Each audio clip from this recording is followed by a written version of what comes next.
भारत माता की। भारत माता की। राजा जनक, सीता मैया,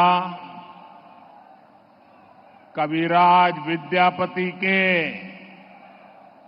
ई पावन मिथिला भूमि के नमन करे छी।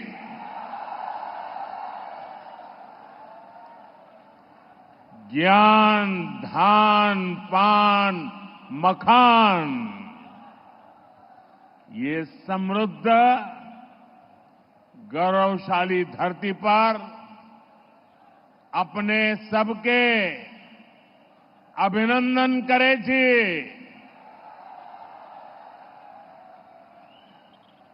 बिहार के राज्यपाल श्रीमान राजेंद्र अर्लेकर जी, यहां के लोकप्रिय मुख्यमंत्री श्रीमान नीतीश कुमार जी, केंद्रीय मंत्रिमंडल में मेरे सहयोगीगण, बिहार के उप मुख्यमंत्री विजय कुमार सिन्हा और श्री सम्राट चौधरी जी, दरभंगा के सांसद भाई गोपाल जी ठाकुर, अन्य सभी सांसदगण, विधायकगण, अन्य महानुभाव, मिथिला के मेरे प्यारे भाई और बहनों, आप सभी को प्रणाम। साथियों, आज पड़ोसी राज्य झारखंड में पहले चरण के लिए मतदान हो रहा है। झारखंड के लोग विकसित झारखंड के सपने को पूरा करने के लिए वोट डाल रहे हैं। मैं झारखंड के सभी मतदाताओं से आग्रह करूंगा कि ज्यादा से ज्यादा संख्या में मतदान में हिस्सा लें। साथियों, मैं मिथिला की धरती की बेटी स्वर कोकिला शारदा सिन्हा जी को भी श्रद्धांजलि अर्पित करता हूं। शारदा सिन्हा जी ने भोजपुरी और मैथिली संगीत की जो सेवा की है वह अतुलनीय है। खास तौर पर महापर्व छठ की महिमा को जिस तरह उन्होंने अपने गीतों से पूरी दुनिया में पहुंचाया, वो अद्भुत है। साथियों, आज बिहार समेत पूरा देश विकास के बड़े बड़े लक्ष्यों को पूरा होते देख रहा है। जिन सुविधाओं, परियोजनाओं की पहले सिर्फ चर्चा होती थी, आज वो वास्तविकता बनकर जमीन पर उतर रही है। हम विकसित भारत की तरफ तेजी से कदम बढ़ा रहे हैं। हमारी पीढ़ी सौभाग्यशाली है कि हम इसके साक्षी बन रहे हैं और इसे पूरा करने में अपना योगदान भी दे रहे हैं। साथियों, हमारी सरकार देश की सेवा के लिए, लोगों के कल्याण के लिए हमेशा प्रतिबद्ध रही है। सेवा की इसी भावना से यहां विकास से जुड़े 12,000 करोड़ रुपए के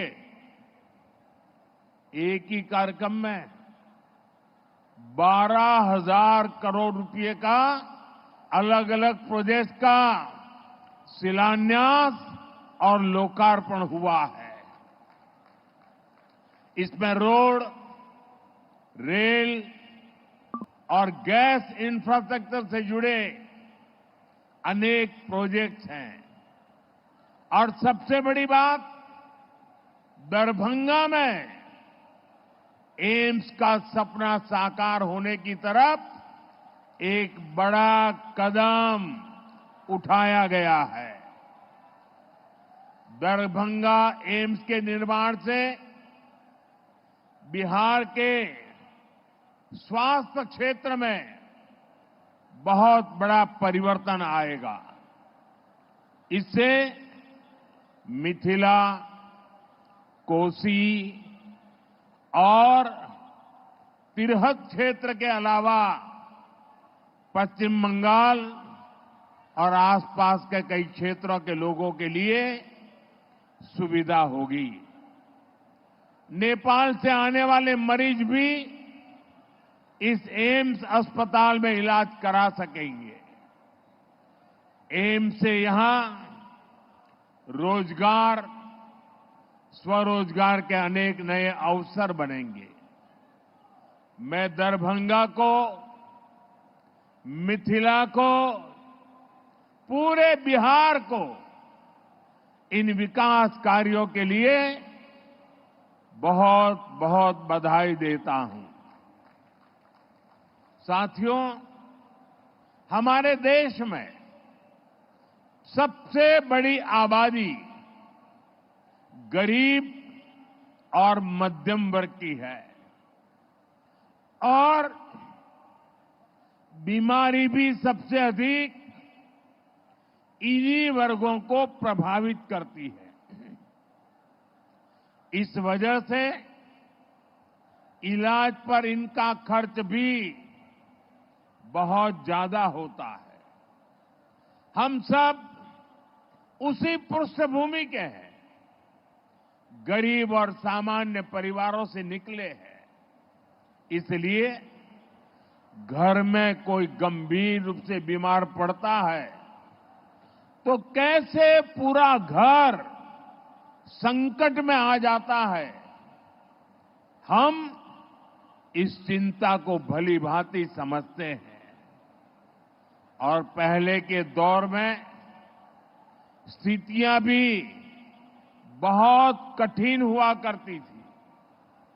अस्पताल बहुत ही कम थे, डॉक्टरों की संख्या बहुत ही कम थी, दवाइयां बहुत महंगी थी, बीमारी की जांच का कोई ठिकाना नहीं था और सरकारें सिर्फ वादों और दावों में ही उलझी रहती थी। यहां बिहार में जब तक नीतीश जी सरकार में नहीं आए थे, तब तक गरीबों की इस चिंता को लेकर कोई गंभीरता ही नहीं थी। गरीब के पास चुपचाप बीमारी सहने के अलावा और कोई चारा नहीं था। ऐसी स्थिति में हमारा देश कैसे आगे बढ़ता? इसलिए पुरानी सोच और अप्रोच दोनों बदला। साथियों, हमारी सरकार देश में स्वास्थ्य को लेकर होलिस्टिक अप्रोच के साथ काम कर रही है। हमारा पहला कदम, हमारा फोकस बीमारी से बचाव पर है। दूसरा फोकस बीमारी की सही तरीके से जांच पर है। तीसरा फोकस है लोगों को मुफ्त और सस्ता इलाज मिले और सस्ती दवाएं मिले। हमारा चौथा फोकस है छोटे शहरों में भी इलाज की बेहतरीन सुविधाएं पहुंचाना, देश में डॉक्टरों की कमी को दूर करना और हमारा 5वां फोकस है स्वास्थ्य सेवाओं में टेक्नोलॉजी का विस्तार करना। भाइयों और बहनों, कोई परिवार नहीं चाहता कि उसके घर में कोई बीमारी पड़े। शरीर स्वस्थ रहे, इसके लिए योग, आयुर्वेद, पोषक खान पान का महत्व लोगों को बताया जा रहा है। फिट इंडिया मूवमेंट चलाया जा रहा है। ज्यादातर सामान्य बीमारियों की वजह गंदगी, दूषित खान पान, खराब जीवन शैली होती है। इसलिए स्वच्छ भारत अभियान, हर घर शौचालय, नल से जल जैसे अभियान चलाए जा रहे हैं। ऐसे आयोजनों से शहर तो स्वच्छ बनता ही है, बीमारियां फैलने की गुंजाइश भी कम होती है। और मुझे पता चला अभी कि दरभंगा के इस कार्यक्रम की बात होने के बाद यहां हमारे मुख्य सचिव जी ने खुद ने नेतृत्व किया और दरभंगा में सफाई का अभियान पिछले 3-4 दिन चलाया। मैं उनका और बिहार सरकार के सभी कर्मचारी बंधुओं का और दरभंगा के नागरिकों का इस स्वच्छता अभियान को ताकत देने के लिए हृदय से आभार व्यक्त करता हूं। और मैं चाहूंगा कि आगे 5, 7, 10 दिन भी इस कार्यक्रम को और तेजी से चलाया जाए। साथियों, ज्यादातर बीमारियों का अगर समय रहते इलाज शुरू कर दिया जाए तो उन्हें गंभीर होने से रोका जा सकता है। लेकिन महंगी जांच की वजह से अक्सर लोग बीमारी के बारे में जान ही नहीं पाते। इसलिए हमने देश भर में 1.5 लाख से ज्यादा आयुष्मान आरोग्य मंदिर बनाए हैं। इससे कैंसर, डायबिटीज जैसी अनेक बीमारियों के बारे में शुरू में ही पता लग सकता है। साथियों, आयुष्मान भारत योजना से अब तक देश में 4 करोड़ से अधिक गरीब मरीजों का इलाज हो चुका है। अगर आयुष्मान भारत योजना न होती तो इनमें से ज्यादातर लोग अस्पताल में भर्ती ही नहीं हो पाते। मुझे इस बात का संतोष है कि इनके जीवन की बहुत बड़ी चिंता एनडीए सरकार की योजना से दूर हुई और इन गरीबों का इलाज सरकारी अस्पतालों के साथ ही प्राइवेट अस्पतालों में भी हुआ है। आयुष्मान योजना से करोड़ों परिवारों को करीब 1.25 लाख करोड़ रुपए की बचत हुई है। ये 1.25 लाख करोड़ रुपया अगर सरकार ने देने की घोषणा की होती तो महीने भर हेडलाइन पे चर्चा चली रहती। एक योजना से देश के नागरिकों के जेब में 1.25 लाख करोड़ रुपया बचे हैं। भाइयों और बहनों, चुनाव के समय मैंने आपको गारंटी दी थी कि 70 साल के ऊपर के बुजुर्ग हैं, उन सबको भी आयुष्मान योजना के दायरे में लाया जाएगा। मैंने अपनी ये गारंटी पूरी कर दी है। बिहार में भी 70 साल से ऊपर के जितने भी बुजुर्ग हैं परिवार की कमाई कुछ भी हो, उनके लिए मुफ्त इलाज की सुविधा शुरू हो गई है। बहुत जल्द सभी बुजुर्गों के पास आयुष्मान वय वंदना कार्ड होगा।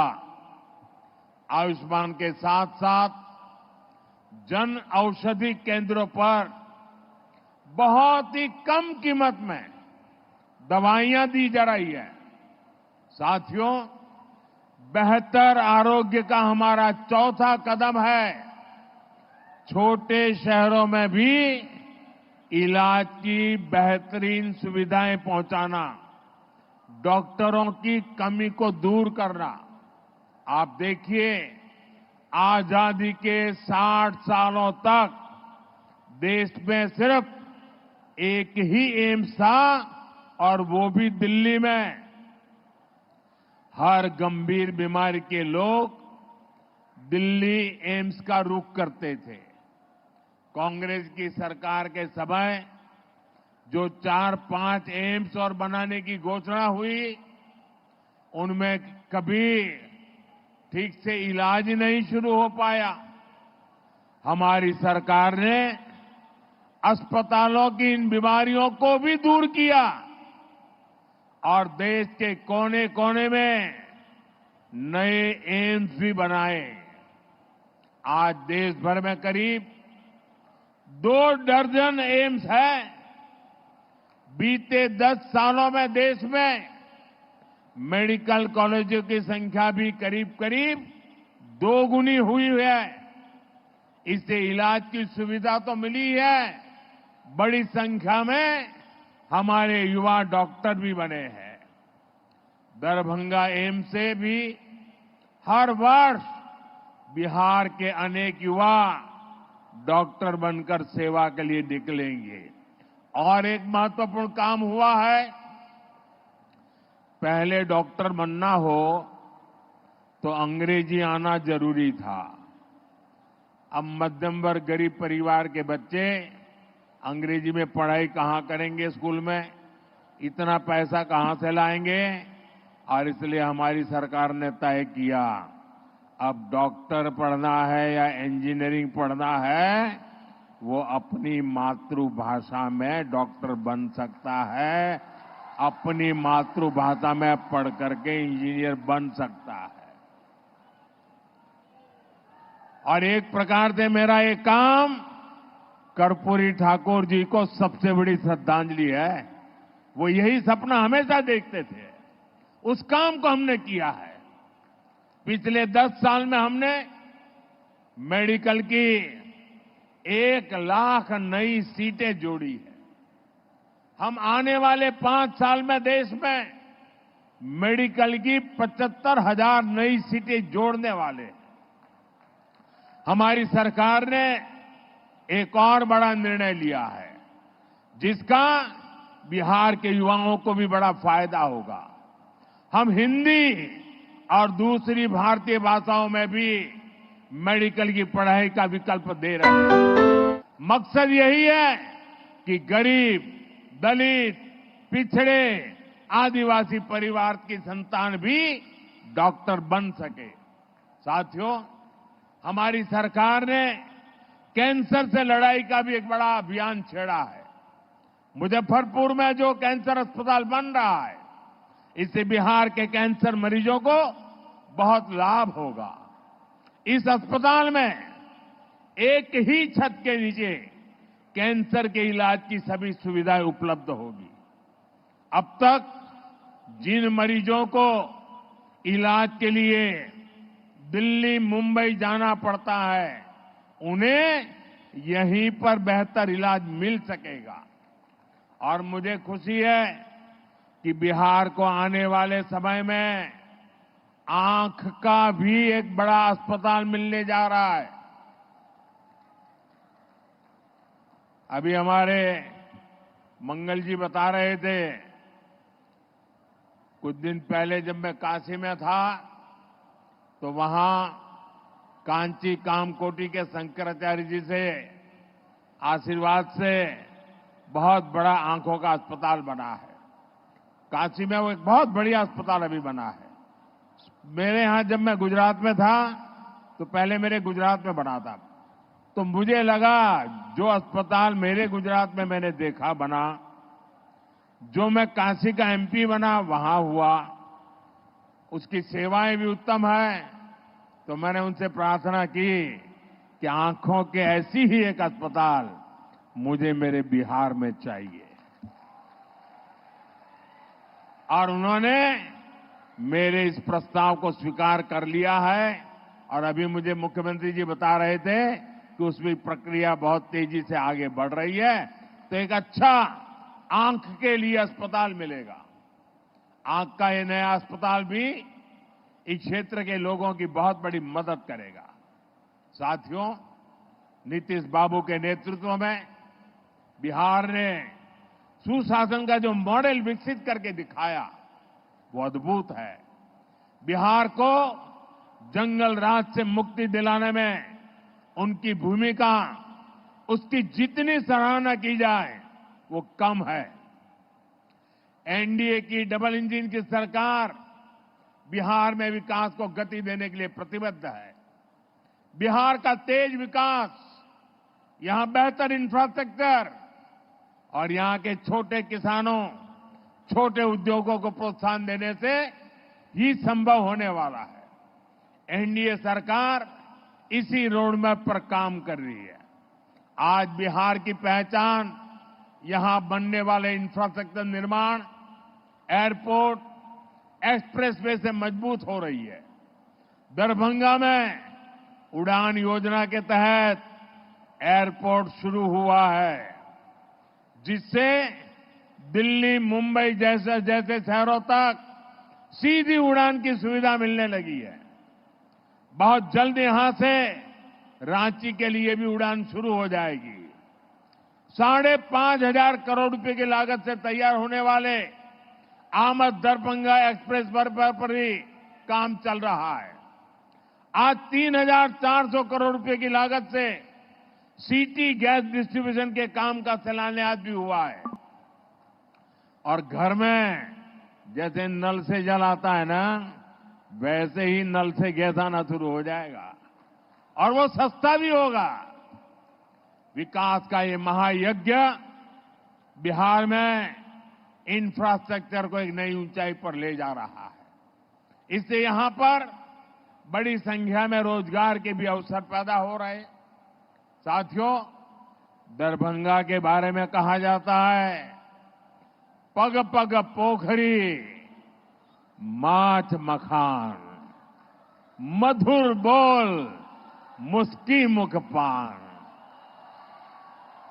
इस क्षेत्र के किसानों, मखाना उत्पादकों और मछली पालकों का हित भी हमारी सरकार की सर्वोच्च प्राथमिकता है।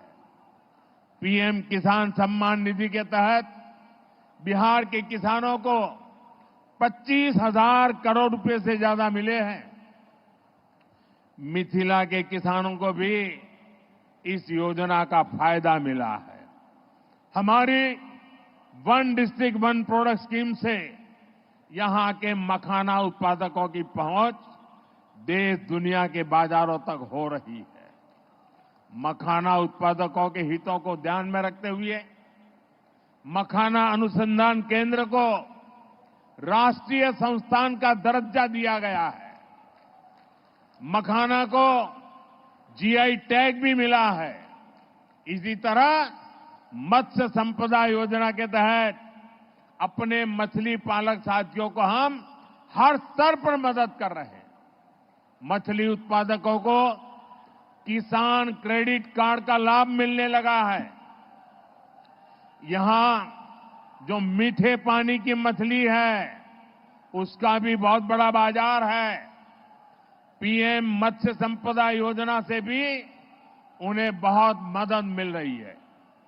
भारत को हम विश्व के एक बड़े मछली निर्यातक देश के रूप में विकसित कर रहे हैं। इसका भी बहुत लाभ दरभंगा के मछली पालकों को मिलना तय है। साथियों, कोसी और मिथिला को बाढ़ से जो परेशानी होती है उसको दूर करने के लिए भी हम ईमानदारी से काम कर रहे हैं। इस वर्ष के बजट में हमने बिहार की बाढ़ की समस्या से निपटने के लिए एक विस्तृत प्लान घोषित किया है। मुझे विश्वास है नेपाल के साथ मिलकर हम इस समस्या को हल कर पाएंगे। इससे जुड़े 11,000 करोड़ रुपए से अधिक के प्रोजेक्ट पर भी हमारी सरकार काम कर रही है। साथियों, हमारा बिहार भारत की विरासत का बहुत बड़ा केंद्र है। इस विरासत को संजोना हम सभी की जिम्मेदारी है। इसलिए एनडीए सरकार विकास भी और विरासत भी के मंत्र पर चल रही है। आज नालंदा विश्वविद्यालय फिर से अपना पुराना गौरव पाने की तरफ आगे बढ़ रहा है। साथियों, विविधताओं से भरे हमारे देश में अलग अलग भाषाएं भी हमारी बहुत अनमोल विरासत है। इन्हें बोलना जरूरी है, इन्हें बचाना भी जरूरी है।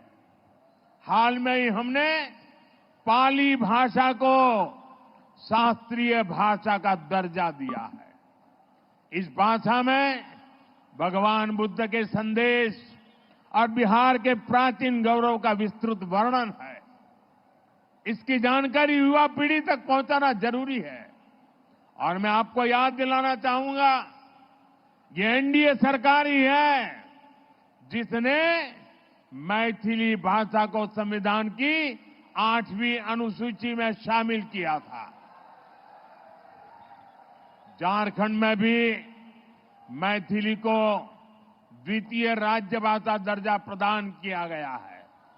साथियों, हमारी सांस्कृतिक समृद्धि के दर्शन यहां दरभंगा में, मिथिलांचल में कदम कदम पर होते हैं। माता सीता के संस्कार इस धरती को समृद्ध करते हैं। एनडीए सरकार देश भर के 1 दर्जन से अधिक शहरों को रामायण सर्किट से जोड़ रही है। इसमें हमारा दरभंगा भी शामिल है। इससे इस क्षेत्र में पर्यटन को बल मिलेगा। दरभंगा सीतामढ़ी अयोध्या रूट पर अमृत भारत ट्रेन से भी लोगों को बहुत मदद मिली है।